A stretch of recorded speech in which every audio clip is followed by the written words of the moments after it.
Well, we're not at the high school. Nobody is. I'm working on my social distancing, trying to keep the germs away.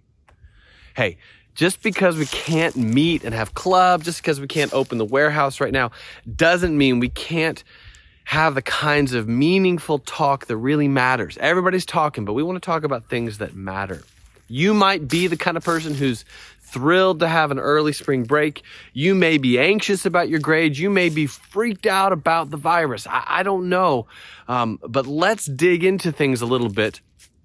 Earlier this week, when the news ramped up, people went a little crazy. They were buying boxes of toilet paper. They were cleaning out the shelves. There was no food. There was no meat. And I was thinking, why are people getting all the meat?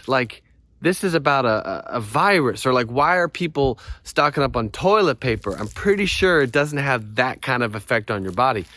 But then I got to thinking, we have this daily routine. We have all these little things. We live inside this bubble where we kind of feel like we've got life under control.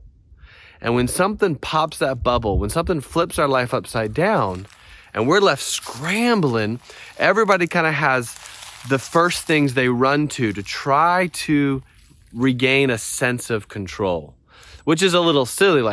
How does a shelf full of toilet paper give you control over your life? But, some of the things we do are silly. Some of the things we run to are a little bit damaging. And so here's my question to you. When your life gets shaken and turned upside down and suddenly you feel out of control, what do you run to try to regain some control over your life? I eat food that's not good for me and drink a lot of coffee. Mountain Dew? YouTube? I drink kombucha and eat cookies. Right in the middle of the Bible, there's a book called Psalms. Psalm chapter 91, verse 1 is easy to remember because it's like dialing 911, 91 verse 1. So when you're in an emergency, who do you call? Psalm 91:1 says, "He who dwells in the shelter of the Most High will abide in the shadow of the Almighty. I will say to the Lord, my refuge and my fortress, my God in whom I trust."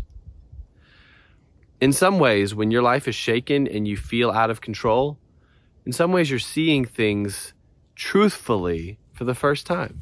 You're not in control. You don't have it all figured out, neither do I.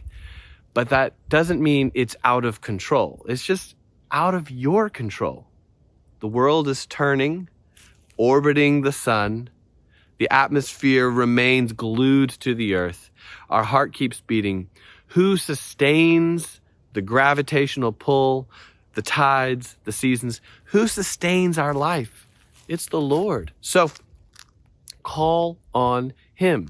Don't just say, "God, give me safety," but be my safety. Just like when one of my little sons would fall and scrape their knee and they would come running and I'd scoop them up into my arms and hold them.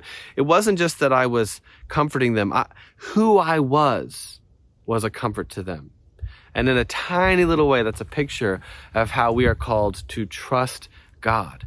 Now, maybe this is a good reminder. You're like, yeah, I need to talk to God about the things that are stressing me out. I need to talk to him about it.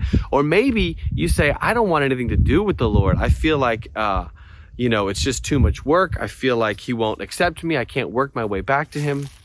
The truth of the gospel, the good news of Jesus is that God has come to you. You cannot come to God, work your way up to God, but he has come to you. His love is a never stopping love. And while you and I are ignoring him, while we are his enemies, while we were busy trying to be in control, Christ died for us. He gave his life to adopt us back into God's family, to clear the debt of our sin. And he loves us just the way we are, but he doesn't love us and leave us like we are. He brings us into a life of walking with the living God. And this is the good news. So where is your hope? Where do you run for safety? The word refuge it just means a safe place. Psalm 91 says, "The Lord is your refuge if you will have him."